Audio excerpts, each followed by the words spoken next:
Bonjour à tous. Dans cette vidéo, je vais essayer de vous montrer comment bien exploiter votre smartphone. Ici, j'utilise le S5 mini de Samsung qui est doté de plusieurs capteurs, à savoir le pédomètre, le capteur de luminosité, l'accéléromètre, le heart rate sensor, la caméra et bien d'autres. Donc, ici, je vais commencer par vous montrer quelques applications que j'ai installées sur Android. Donc vous pouvez visiter le site Google Play pour télécharger ces applications. Euh, D'abord, je vais vous montrer une application très simple qui est le Compass ici, c'est-à-dire boussole.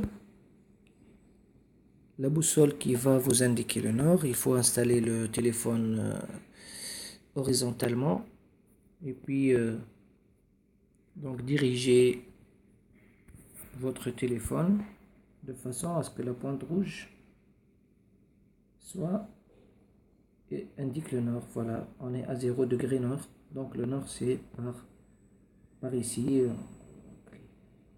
Le haut du téléphone indique la position. D'accord, cette application, c'est bon. Il me demande de confirmer la sortie. Oui.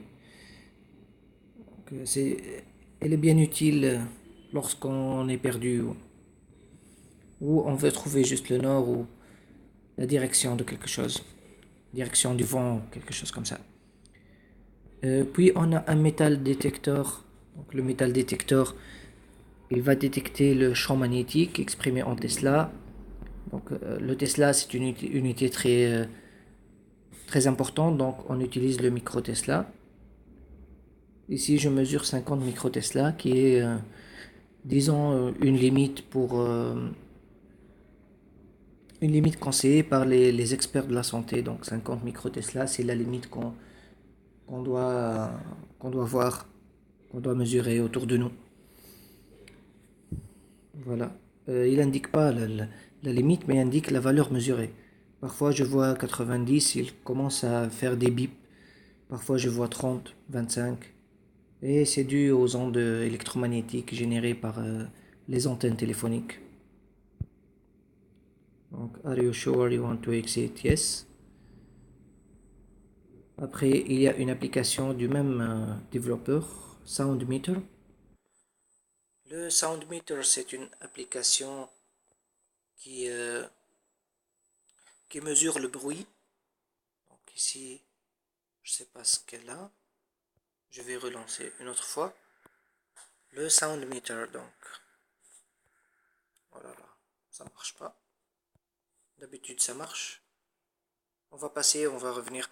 Donc le vibration meter, euh, ça c'est une mesure de la vibration. Même il y a des applications qui ont développé autre chose pour, euh, pour par exemple détecter un séisme lorsqu'on dort. Il fait des pips aussi pour vous réveiller. Je vais essayer de mettre le téléphone sur la table et de faire des petits coups sous la table pour vous montrer, la vibration qu'il génère. Là, j'ai posé le téléphone et là, je commence à faire des tac, tac, tac, tac sous la table. Donc, vous voyez bien, allez, avec moins de magnitude,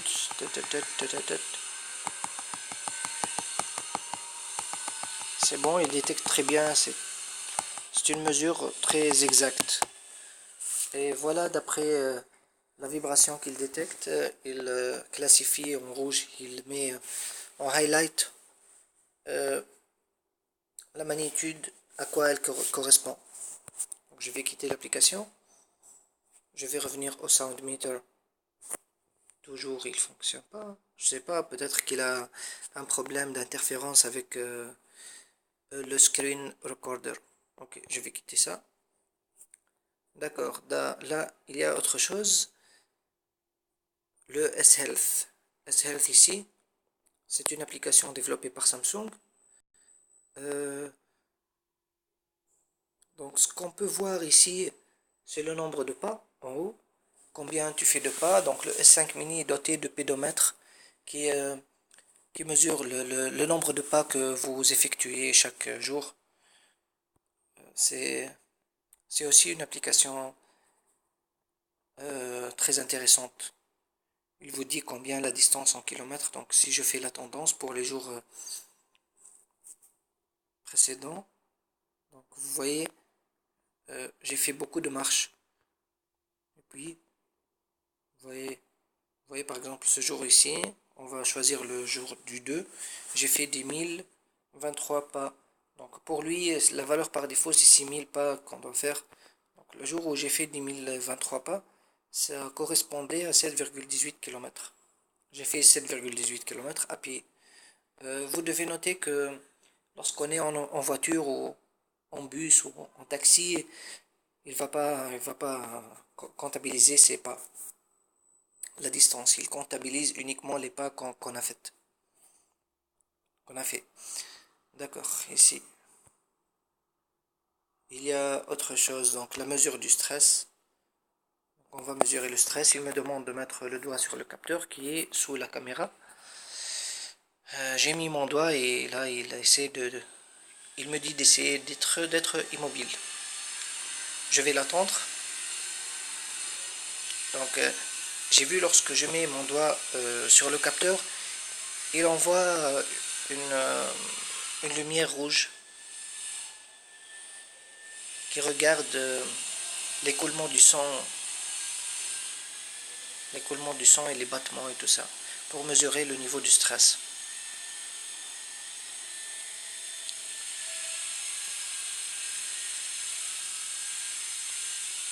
Voilà, il me dit qu'il va bientôt terminer. Voilà, c'est bon, il a terminé. Il me dit que je suis pas très stressé. Le niveau de stress est faible. D'accord, je vais enregistrer ça pour voir plus tard les tendances. Donc, voilà.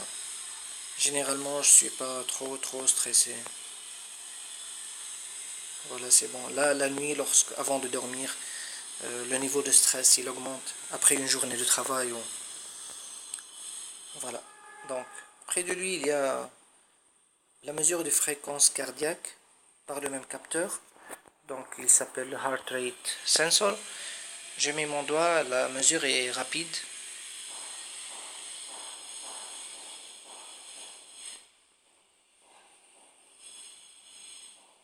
Voilà, il indique 83 battements par minute. C'est un peu trop, mais c'est bon. J'ai pas toujours 83. Ouais. Vous voyez ici, il y a le 146. 146, je suis monté jusqu'au troisième étage en courant. Donc j'ai mesuré la fréquence cardiaque, il m'indique 146. C'est une mesure précise et bonne. Donc c'est pas aléatoire, il y a beaucoup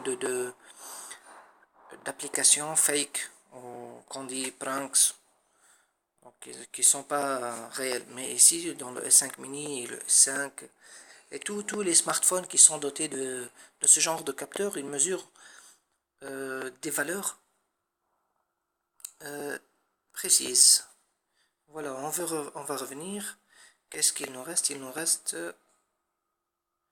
donc ici le unit converter si on veut convertir des unités un peu délicates. Ah, ouais. Ici c'est pour des ingénieurs, donc il y a les constantes physiques et l'accélération, l'angle. C'est un très bon, c'est une très bonne application. Ça s'appelle Unit Converter. Ok, je vais revenir, je vais sur l'application. Je me rappelle aussi qu'est-ce que j'ai aussi. Voilà, j'ai un Lux Meter. Un Lux Meter, c'est Light Meter. Light Meter, ok. On va le mettre. Ici, on a une mesure en lux. L'unité, c'est lux. Donc, 444. Je vais essayer de sortir. Je vais essayer de sortir où il y a le soleil. Vous voyez, c'est très important comme mesure donc 43 528. Voilà, là c'est trop.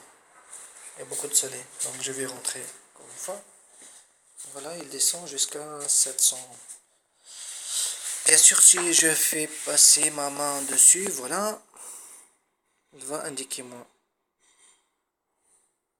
Voilà, même il trace une courbe et tout ça. Même la nuit, il détecte la lumière de la lampe. Are you happy with the app? No. Donc, je vais essayer, oui, il y a aussi dans cette application le sound meter pour mesurer. Aïe, aïe, aïe, aïe, aïe. Light meter s'est arrêté. Donc, d'habitude, il marche très bien. Je crois qu'il a fait une interférence avec le Mobizen avec lequel je fais cet enregistrement. Ok, c'est pas grave, donc uniquement je peux vous dire que le sound meter mesure en décibels. Si vous êtes dans un endroit calme, ça va indiquer à peu près 20. La limite de l'oreille, donc c'est 90. Plus que ça commence à faire des perturbations pour le corps humain, au-delà de 90 décibels. A noter que chaque 3 décibels, le bruit il devient 2 fois plus intense, ou il va doubler d'intensité parce que le décibel c'est une échelle logarithmique. Ok, je vais sortir de cette application. Voilà, je crois que c'est ça. Là, il y a Facebook, Chrome, la galerie photo, la calculatrice, le mémo, un dictionnaire que j'ai installé aussi. Shazam, c'est pour reconnaître des morceaux de musique. Si vous passez par la rue ou quelque part, vous entendez une musique, une chanson que vous ne connaissez pas, vous pouvez mettre Shazam pour la reconnaître, il va la reconnaître tout de suite. Bien sûr, vous devez être connecté à Internet. Voilà, la dernière application, elle est très importante, c'est le GPS Test. C'est une application très intéressante. Pour ça, il faut activer le GPS. J'espère qu'il ne fait rien. Accepter. Donc, il va commencer à chercher les GPS et à vous localiser. Bien sûr, moi je suis assis sur une chaise, donc il va pas trouver de vitesse. Vous voyez le 0 ici, donc qui est 1, 2. Donc si je me mets à marcher, voilà, il va détecter ma vitesse. Donc 6. Voilà, je vais me mettre à marcher, je vais accélérer un peu. Allez, voilà, 7. Voilà. Je l'ai même essayé en voiture et il a détecté la vitesse avec une grande précision. J'aime bien ce logiciel, il est très intéressant. Il y a beaucoup d'applications de ce genre, mais celui-ci, je le recommande à tout le monde. Il s'appelle GPS Test. Voilà, ça c'est le Samsung S5 mini, mais je suis sûr que les versions plus antérieures de Samsung, le Galaxy, elles sont plus complètes et offrent plus d'applications. Merci à tous pour d'avoir regardé cette vidéo et n'hésitez pas à mettre un j'aime.